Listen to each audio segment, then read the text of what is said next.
ಅಣ್ಣ ಏನೋ ಕರೆದಂತೆ? ಅಕ್ಕ ಬಂದ್ಬಿಡ್ಲಿರ.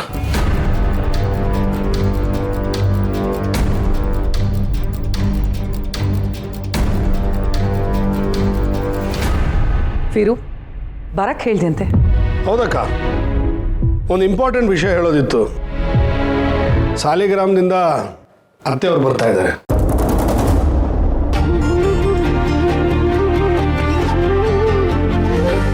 ಇಷ್ಟು ದಿನ ಯಾಕೆ ಬರಲಿಲ್ಲ ಅಂತ ಅನ್ಕೋತಿದ್ದೆ, ಬಂದ್ಬಿಟ್ಲಲ್ಲ.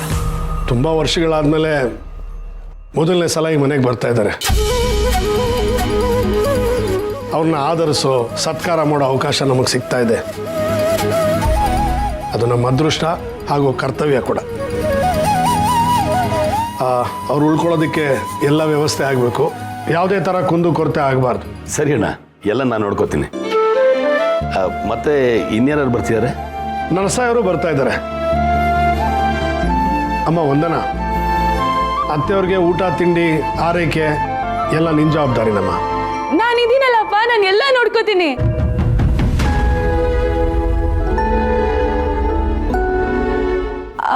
ಅಂದ್ರೆ ಚಿಕ್ಕಮ್ಮ ನಾನು ನಾವೆಲ್ಲ ನೋಡ್ಕೋತೀವಿ.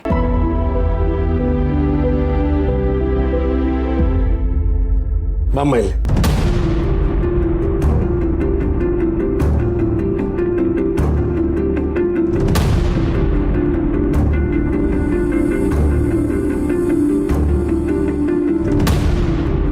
ಅತ್ತೆಯವರು ಮದುವೆಗೆ ಬರ್ತಾ ಇದ್ದಾರೆ ಅಂದರೆ ಮದುವೆಗೆ ಇನ್ನೂ ಕಳೆ ಕಟ್ಟುತ್ತೆ.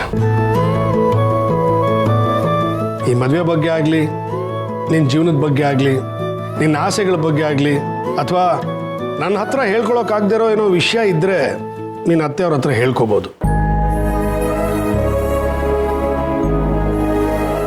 ಯಾವುದೇ ಹುಡುಗಿಗಾಗಲಿ ತನ್ನ ತಾಯಿ ಹತ್ರ ಇದ್ದರೆ ಎಲ್ಲ ವಿಷಯನೂ ಹೇಳ್ಕೊತಾಳೆ. ಆ ತಾಯಿ ಜಾಗನ ಅತ್ತೆಯವರು ತುಂಬಿದ್ದಾರೆ. ಅಜ್ಜಿ ಬರ್ತಿರೋದು ನನಗೆ ತುಂಬ ಖುಷಿ ಆಗ್ತಿದೆ ಅಪ್ಪ. ಅಜ್ಜಿ ಇಲ್ಲಿಗೆ ಬಂದರೆ ನನ್ನ ಸಂತೋಷ ಡಬಲ್ ಆಗುತ್ತೆ ಅಷ್ಟೆ. ಅಷ್ಟೇ ಅಲ್ಲ, ಅತ್ತೆಯವ್ರ ಹತ್ರ ನಾನು ಮಾತಾಡೋದಕ್ಕೂ ತುಂಬ ಹಿಂಜರಿತಾ ಇದ್ದೆ. ನನ್ನ ಅವರ ಮುದ್ದೆ ತುಂಬ ಅಂತರ ಬೆಳೆದು ಹೋಗಿತ್ತು. ಈಗ ಅವ್ರಿಗೆ ಸ್ವಲ್ಪ ಕೋಪ ಕಡಿಮೆ ಆಗಿದೆ. ನನ್ನ ಬಗ್ಗೆ ಅಸಮಾಧಾನ ಏನಿತ್ತೋ ಅದು ಸ್ವಲ್ಪನೇ ಕಡಿಮೆ ಆಗ್ತಾ ಇದೆ. ಸಾಲಿಗ್ರಾಮದ ಮನೆ ನನಗೆ ದೇವಸ್ಥಾನ ಇದ್ದ ಹಾಗೆ. ಅತ್ತೆಯವರು ದೊಡ್ಡ ಯಜಮಾನರು, ನನಗೆ ಜೀವನ ಕೊಟ್ಟ ದೇವರಿದ್ದ ಹಾಗೆ. ಎಲ್ಲಿ ಅವ್ರಿಗೆ ನನ್ನ ಮೇಲೆ ಕೋಪ ಉಳ್ಕೊಂಡ್ಬಿಡುತ್ತೋ ಅನ್ನೋ ಭಯ ನನಗಿತ್ತು. ಆದರೆ ಈಗ ಆ ಆತಂಕ ಇಲ್ಲ. ಅದಕ್ಕೆಲ್ಲ ಕಾರಣ ನೀನೇ. ಅಪ್ಪ ಮಗಳು ಸೆಂಟಿಮೆಂಟು ಬರ್ತಾ ಬರ್ತಾ ಹೆಚ್ಚಾಗ್ತಿದೆ. ಇರಲಿ, ಇನ್ನು ಎಷ್ಟು ದಿನ ಹೀಗೆ ಇರುತ್ತೆ? ನನ್ನ ಮಗನ ಕೈಯಿಂದ ಇವಳು ಕುತ್ತಿಗೆಗೆ ತಾಳಿ ಬೀಳ್ತಿದ್ದ ಹಾಗೆ ಇಡೀ ಮನೇನ ನಿಧಾನವಾಗಿ ನನ್ನ ಕೈವಶ ಮಾಡ್ಕೋತೀನಿ. ಆಮೇಲೆ ಇಬ್ಬರ ಕತೆನೂ ನನ್ನ ಕೈಯಾರ ಮುಗಿಸ್ತೀನಿ. ಆದರೆ ಈ ಮುದುಕಿಯಿಂದ ಈ ಮದುವೆಗೆ ಯಾವುದೇ ರೀತಿ ತೊಂದರೆ ಆಗದೆ ಇರೋ ಹಾಗೆ ನೋಡ್ಕೋಬೇಕು. ಹುಷಾರಾಗಿರ್ಬೇಕು. ಈಗ ಇನ್ನೂ ಮನಸ್ತಾಪ ಬರದೇ ಇರೋದಕ್ಕೆ, ಸ್ನೇಹ ಪ್ರೀತಿ ಹಾಗೆ ಉಳಿಯೋದಕ್ಕೆ ನೀನೇ ಕಾರಣ ಆಗಬೇಕು.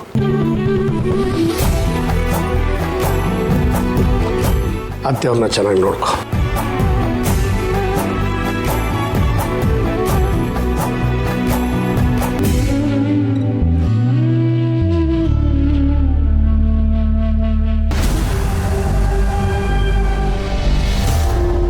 ಚಿಕ್ಕಪ್ಪ ಚಿಕ್ಕಮ್ಮ, ಅಪ್ಪನ ಮಾತು ಕೇಳಿ ನನಗಂತೂ ಸಿಕ್ಕಾಪಟ್ಟೆ ಖುಷಿ ಆಗ್ತಿದೆ. ಅದ್ರ ಜೊತೆ ಅಜ್ಜಿ ಬರ್ತಿದ್ದಾರೆ ಅನ್ನೋದು ಇನ್ನೊಂದು ಖುಷಿ. ನನ್ನ ಮದುವೆ ನನ್ನ ಪಾಲಿಗೆ ಅದೃಷ್ಟ ತಂದ್ಕೊಡ್ತಾ ಇದೆ. ಒಂದ್ರ ಮೇಲೆ ಒಂದು ಹ್ಯಾಪಿ ಮೂಮೆಂಟ್ಸ್. ನಾನಂತೂ ಸ್ವರ್ಗದಲ್ಲಿ ತೇಲಾಡ್ತಾ ಇದ್ದೀನಿ.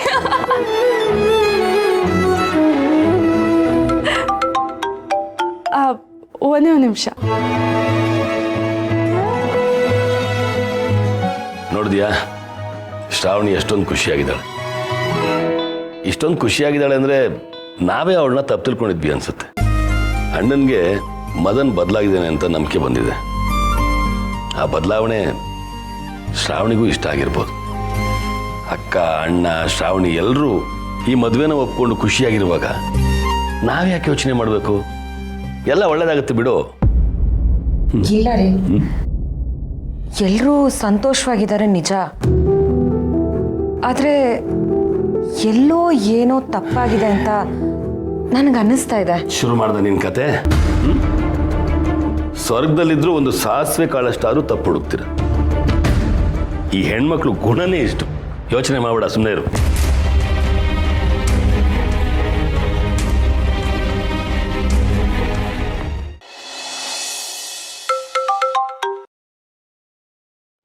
ಹಲೋ ಹಲೋ, ನಾವು ಕಾಂತ ಸುಂದರಾನಂದ ಜ್ಯೋತಿಷ್ಯಾಲಯ ಕೊಳ್ಳೇಗಾಲ ಇಲ್ಲಿಂದ ಮಾತಾಡ್ತಿರುವ ಶ್ರೀ ಕಾಂತ ಸುಂದರನಾಥ ಸ್ವಾಮೀಜಿಗಳು. ನಮ್ದು ಸಿಕ್ಕಾಪಟ್ಟೆ ಬ್ರಾಂಚಸ್ ಇದೆ. ಮಲ್ಲೇಶ್ವರಂ, ಮಲೇಷಿಯಾ, ಮಂಗೋಲಿಯಾ, ಹಿಮಾಲಯ, ಕಲ್ಲೇರಿಯಾ, ಮಣ್ಣೇರಿಯಾ, ಮೃಗಾಲಯ ಎಲ್ಲ ಕಡೆ ನಮ್ದು ಸಿಕ್ಕಾಪಟ್ಟೆ ಬ್ರಾಂಚಸ್ ಇದೆ. ಅಲ್ಲಿ ಎಲ್ಲ ಕಡೆಯಿಂದನೂ ವಾರಕ್ಕೊಂದ್ಸತಿ ಯಾವುದಾದ್ರೂ ಒಂದು ನಂಬರ್ನ ಲಕ್ಕಿ ಡಿಪ್ ಅಂತ ಎತ್ತೀವಿ. ಆ ಥರದ್ರಲ್ಲಿ ಈ ವಾರ ನಿಮ್ಮ ನಂಬರ್ನ ನಾವು ತಗೊಂಡಿದ್ದೀವಿ. ಹಾಗಾಗಿ ನಿಮ್ಮ ಭವಿಷ್ಯವನ್ನು ನಿಮಗೆ ತಿಳಿಸೋಣ ಅಂತ ನಾವು ಖುದ್ದಾಗಿ ಕರೆ ಮಾಡಿದ್ದೀವಿ.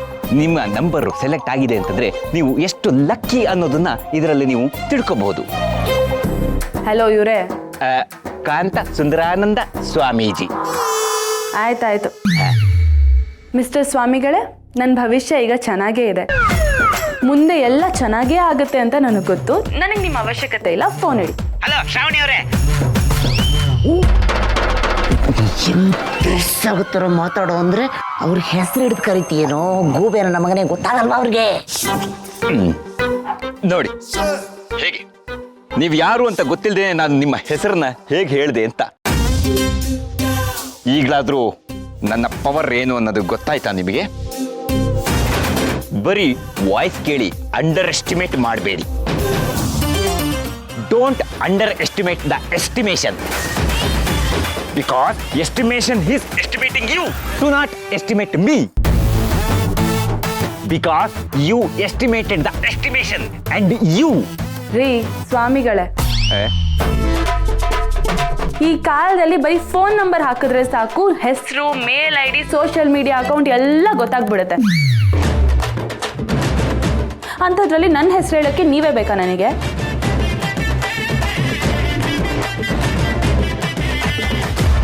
ಅಲ್ಲ, I am shishya of Kanta Sundarananda Swamiji.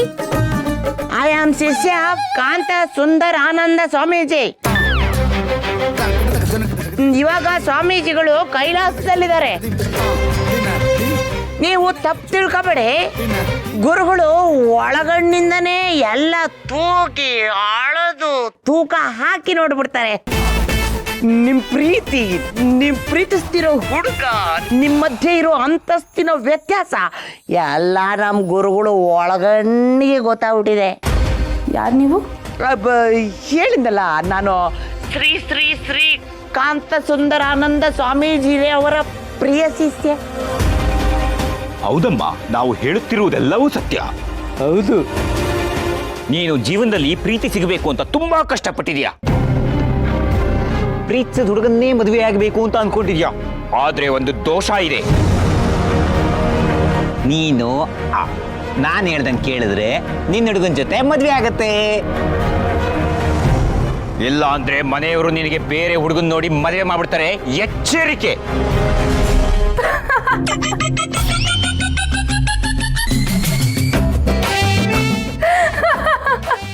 ಯಾಕೆ ಯಾಕೆ ಈ ನಗು? ಈರುಳ್ಳಿ ದೊರೆಯಲ್ಲಿ ನಗ್ತಾ ಇದ್ದೀರಲ್ಲ? ಅಲ್ಲ, ನಿಮ್ಮ ಮಾತು ಕೇಳಿ ನಾನು ನಗಬೇಕು ಅಥವಾ ನಿಮ್ಮ ಮೇಲೆ ಕೋಪ ಮಾಡ್ಕೋಬೇಕು ನನಗೆ ಗೊತ್ತಾಗ್ತಾ ಇಲ್ಲ. ಈಗಲೇ ನಿಮ್ಮ ನಂಬರ್ ಟ್ರೇಸ್ ಮಾಡಿ ನೀವು ಯಾರು ಅಂತ ಕಂಡು ಹಿಡಿಯೋದು ನನಗೇನು ದೊಡ್ಡ ವಿಷಯನೇ ಅಲ್ಲ. ಆದರೂ ನೀವು ನನ್ನ ಪ್ರೀತಿ ವಿಷಯ ಮಾತಾಡಿದ್ದೀರಾ, ಅದಕ್ಕೆ ನಿಮ್ಮನ್ನ ಸುಮ್ಮನೆ ಬಿಟ್ಟಿದ್ದೀನಿ. ಹೋಗಿ ಬದುಕೊಳ್ಳಿ. ನೀವೇನು ಹೇಳಿದ್ರು ಅಷ್ಟೇ, ಏನು ಹೇಳಿಲ್ಲ ಅಂದ್ರೂ ಅಷ್ಟೇ, ನಾನು ಮದುವೆ ಆಗೋದು ನಾನು ಪ್ರೀತಿಸ್ತಿರೋ ಹುಡುಗನ್ನೇ. ನಾನು ಪ್ರೀತಿಸ್ತಿರೋ ಹುಡುಗನೇ ನನ್ನ ಕುತ್ತಿಗೆಗೆ ತಾಳಿ ಕಟ್ಟೋದು. ಇನ್ನೊಂದ್ಸಲ ಈ ಥರ ಸಿಲ್ಲಿಯಾಗಿ ಆಡ್ಕೊಂಡು ಫೋನ್ ಮಾಡಬೇಡಿ, ಯೂಸ್ಲೆಸ್ಗಳ. ಯೂಸ್ಫುಲ್ ಪೆಲಾಸ್. ಮಮ್ಮಿ ಫೋನ್ ಕಟ್ಟಾದ್ಮೇಲೆ ಹೇಳಿದ್ರೆ ಆ ಅಮ್ಮಂಗೆ ಕೇಳ್ಸಕ್ಕಿಲ್ಲ, ಕೊಡಿಲಿ. ಇದು ಯಾರೋ ನನ್ನ ಫ್ರೆಂಡ್ಸ್ದೇ ಕಿತಾಪತಿ ಇರುತ್ತೆ. ಈ ನಂಬರ್ನ ಸಾಲ ಮಾಡಿದ್ನಲ್ಲ ಅವ್ರಿಗೇನಾರ ಕೊಟ್ಬಿಟ್ಟಿಯಾ, ಸ್ವಿಚ್ ಆಫ್ ಮಾಡ್ಬಿಡ್ತೀನಿ. ನಾನು ಹೇಳ್ದಂಗೆ ಕೇಳಲಿಲ್ಲ ಅಂದ್ರೆ ನಂಬರ್ ಕೊಡಾಳೆ ನಾನು. ಏನು ಗಾಳಿ ಇದೆಯೋ, ತಂಗಾಳಿ ತಂಗಾಳಿ. ಮಮ್ಮಿ ಈಗ ಏನ್ ಮಾಡೋದು ಅಂತೀಯ? ಏನು ಮಾಡೋದೇನ, ಎಲ್ಲ ಒಳ್ಳೇದೇ ಆಗ್ತಿದೆಯಲ್ಲೋ. ಆ ಶ್ರಾವಣಿ ಮೇಡಮ್ ಅವರು ಎಷ್ಟು ನಿಖರವಾಗಿ ಹೇಳಿದ್ರು, ನಾನು ಪ್ರೀತಿಸಿದ ಹುಡುಗರನ್ನೇ ಮದುವೆ ಆಗ್ತೀನಿ ಅಂತ. ಅವ್ರು ಹಂಗೆ ಅಂದಿದ್ದಾರೆ ಅಂದರೆ, ಒಂದು ಅವ್ರ ಮನೆಯಲ್ಲಿ ಕಾರ್ತಿಕೇಯನ ವಿಷಯ ಡಿಸ್ಕಷನ್ ಆಗ್ತಾ ಇರ್ಬೋದು, ಅಥವಾ ಕಾರ್ತಿಕೇಯನ ವಿಷಯನ ಡಿಸ್ಕಸ್ ಮಾಡಬೇಕು ಅಂತ ಯೋಚನೆ ಮಾಡ್ತಾ ಇರಬೇಕು, ಅಥವಾ ಆ ಮನೆಯಲ್ಲಿ ಈ ಮನೆ ವಿಷಯದ ಮಾತುಕತೆ ನಡೀತಿರ್ಬೋದು. ಏನಾರಾಗಲಿ ಬಿಡ, ಒಟ್ಟು ಕಥೆ ಟ್ರ್ಯಾಕಲ್ಲೇ ಹೋಗ್ತಾ ಇದೆ. ಹಂಗಾದ್ರೆ ಸರಿ ಮಮ್ಮಿ. ಅದೇ ಖುಷಿಲಿ ಹೋಗಿ ಗಟ್ಟಿ ಹಾಲಾಕಿ ಒಂದು ಟೀ ಮಾಡ್ಕೊಂಬೋಗ್. ನಂಬರ್ ಹೇಳ್ಬಿಡ್ತೀನಿ ನೋಡ ಸಾಲ್ಗಾರರಿಗೆ. ಆಯ್ತು ಬಿಡಿ ಮಮ್ಮಿ.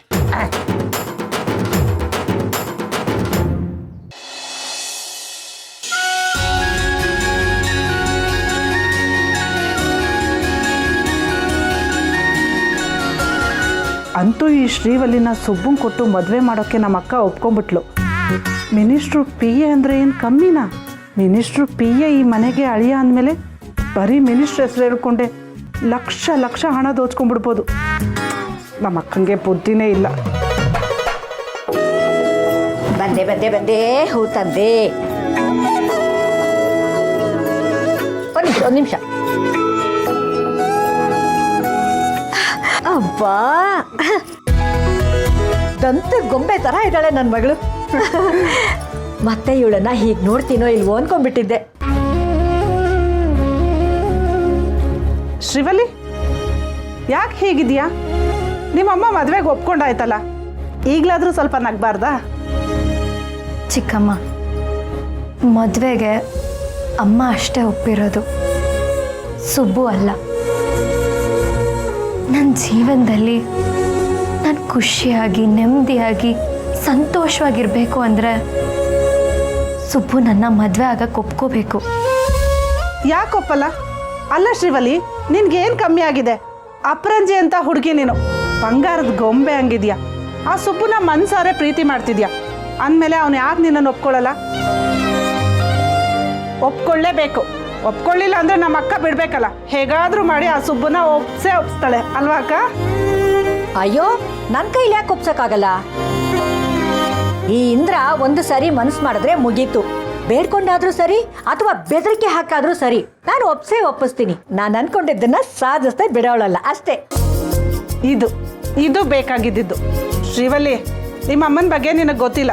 ನೀನು ಹುಟ್ಟಕ್ಕೂ ಮುಂಚೆಯಿಂದ, ನಾನು ಹುಟ್ಟಾಗಿಂದನೂ ನಮ್ಮ ಅಕ್ಕನ ನೋಡ್ಕೊಂಬಂದಿದ್ದೀನಿ. ಹಠ ಸಾಧಿಸೋದ್ರಲ್ಲಿ ಅವಳು ನಿನಗೆ ಅಮ್ಮ. ಬೇಡ್ತಾಳೋ ಕಾಡ್ತಾಳೋ ಗೊತ್ತಿಲ್ಲ, ಸುಬ್ಬುನ ಈ ಮದುವೆಗೆ ಒಪ್ಪಿಸ್ತಾಳೆ. ಶ್ರೀವಲ್ಲಿ, ಮದುವೆ ಆದಮೇಲೆ ಪ್ರೀತಿ ತಂತಾನಾಗೇ ಬರುತ್ತೆ ಅಲ್ವಾ ಅಕ್ಕ? ಹಾಗಿದ್ರೆ ಸುಬ್ಬು ನನ್ನ ಮದುವೆ ಆಗಕ್ಕೆ ಒಪ್ಕೊಂತಾನೆ ಅಂತೀರಾ? ಅಯ್ಯೋ ದಡ್ಡಿ, ಒಪ್ಕೊಳ್ದೆ ಏನು? ಒಪ್ಕೋಬೇಕು ಅಂತ ತಾನೇ ನೀನ್ ಇಷ್ಟು ಮುದ್ದು ಮುದ್ದಾಗಿ ರೆಡಿ ಮಾಡಿರೋದು. ಅದು ಅಲ್ಲದೆ ಇವತ್ತು ವರದಾ ವರಲಕ್ಷ್ಮಿ ಮದುವೆ ಮಾತುಕತೆ ಇದೆ. ಅದು ಮುಗಿತಿದ್ದ ಹಾಗೆ ನಿನ್ನ ಮದುವೆ ಬಗ್ಗೆ ಅಲ್ಲೇ ಮಾತಾಡ್ಬಿಡ್ತೀನಿ.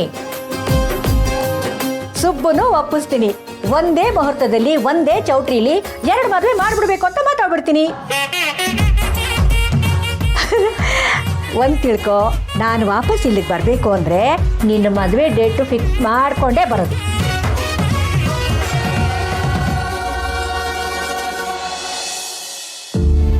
ಪಿಂಕಿ, ಅಜ್ಜಿ ಒಂದ್ಸಲ ಕೇಳಿದ್ರು ನೀನು ಯಾರೇನಾದರೂ ಇಷ್ಟಪಡ್ತಿದ್ಯಾ ಅಂತ.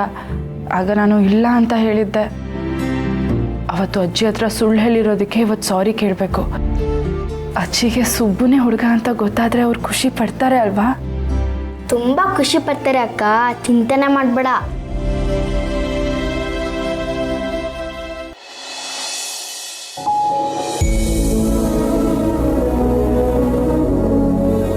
ಯಾವ್ದೊಂದು ತೊಂಬರ್ರ.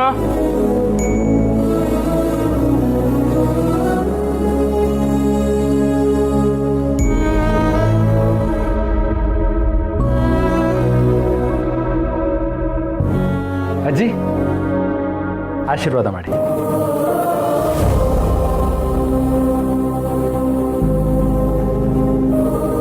ನೀನು ಯಾರು ಅಂತ ಗೊತ್ತಾಗ್ಲಿಲ್ಲ. ಅಜ್ಜಿ, ನಾನು ಮದನ್, ವಿಜಯಾಂಬಿಕಾ ಅವ್ರ ಮಗ.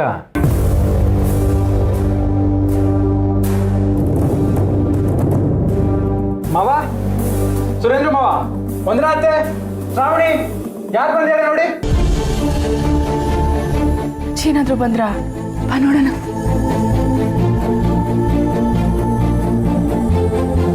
ಚೆನ್ನಾಗಿರಪ್ಪ.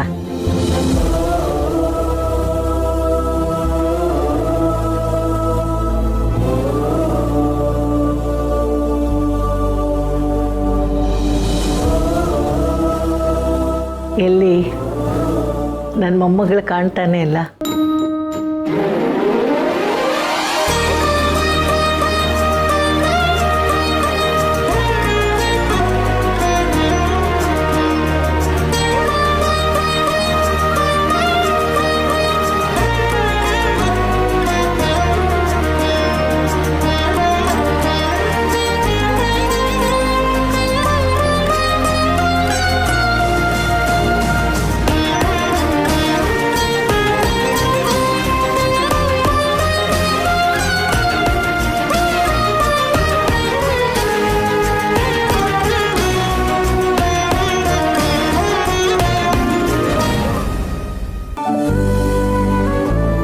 ಈ ಕ್ಷಣಕ್ಕೋಸ್ಕರ ನಮ್ಮೂರು ಕಾಯ್ತಾ ಇದ್ರು.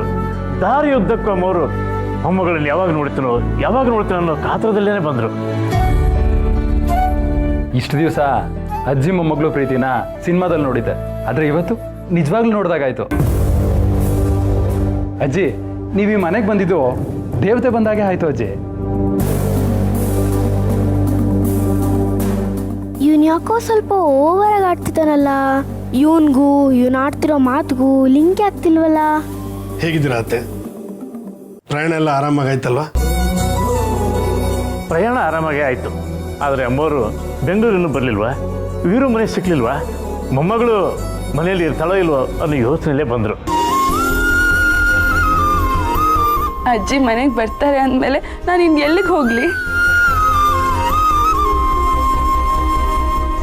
ಹೌದಮ್ಮ, ನೀವು ಬರೋ ವಿಷಯ ಕೇಳಿ ನಮ್ಮ ಶ್ರಾವಣಿ ತುಂಬ ಖುಷಿಯಾಗಿದ್ಲು. ಅಲ್ಲಿ ನೋಡಿ, ಇನ್ನೂ ಆ ಖುಷಿ ಅವಳ ಕಣ್ಣಲ್ಲಿ ಕಾಣ್ತಿದೆ. ಪ್ರಯಾಣ ಮಾಡಿ ಆಯಾಸ ಆಗಿರುತ್ತೆ, ಫ್ರೆಶ್ ಅಪ್ ಆಗಿ ಎಲ್ಲರೂ ಒಟ್ಟಿಗೆ ತಿಂಡಿ ತಿನ್ನೋಣ. ಕರ್ಕೊಂಡು ಹೋಗಿ. ಬನ್ನಿ ಅಜ್ಜಿ. ನರಸೇನವ್ರೆ ಬನ್ನಿ.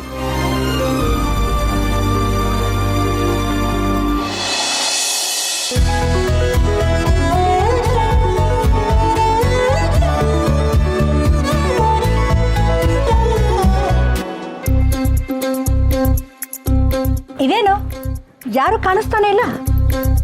ಲೋ ವರದ, ಈ ಮನೆಗೆ ಅಳಿಯನಾಗಿ ಬರೋ ನೀನೇ ಅಲ್ವೇನೋ? ಕರಿಯೋ ಮನೆಯವ್ರನ್ನೆಲ್ಲ. ಅತ್ತೆ, ಮಾವ. ಓಹೋ, ಅತ್ತೆ ಮಾವನ? ಏನಪ್ಪ ಆಗ್ಲೇ ಶುರು ಮಾಡ್ಕೊಂಡ್ಬಿಟ್ಟಿಯಾ? ಅಮ್ಮ, ನಾನು ಶುರು ಹಚ್ಕೊಳ್ಳೋದೇನು? ಶ್ರೀವಲ್ಲಿ 5 ವರ್ಷದ ಮುಂಚೆನೇ ಶುರು ಹಚ್ಕೊಂಡಿದ್ದಾಳೆ.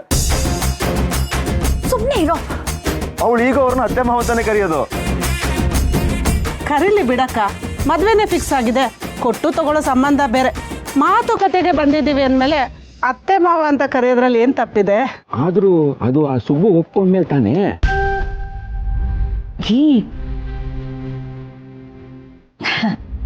ಮಗಳೇ, ನೀನು ಇವ್ರ ಮಾತಿಗೆಲ್ಲ ತಲೆ ಕೆಡಿಸ್ಕೋಬೇಡ ಕಣೆ. ಇಷ್ಟು ವರ್ಷದಿಂದ ನಾನು ಕಾಪಾಡ್ಕೊಂಡು ಬಂದ ಘನತೆ ಗೌರವ ಒತ್ತೆ ಇಟ್ಟರು ಪರವಾಗಿಲ್ಲ. ಸುಬ್ಬು ನಿನ್ನನ್ನು ಒಪ್ಕೋಬೇಕು. ಹಾಗೆ ಮಾಡ್ತೀನಿ. ಈ ಮದುವೆಗೆ ಅವನು ಹೂ ಅನ್ಬೇಕು. ನಿಮ್ಮಿಬ್ಬರು ಮದುವೆ ನಾನು ನಡೆಸ್ತೀನಿ. ತಲೆ ಕೆಡಿಸ್ಕೋಬೇಡ. ಏಯ್, ನೀನು ಸುಮ್ಮನೆ ನಿಂತ್ಕೊಳ್ಳೋ.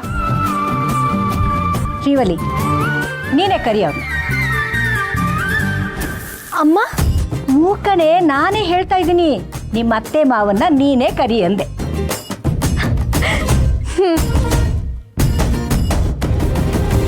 ಅತ್ತೆ ಮಾವ,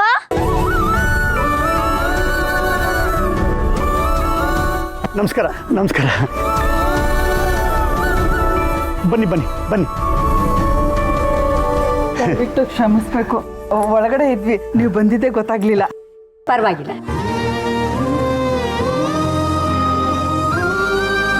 ಶ್ರೀವಲ್ಲಿ,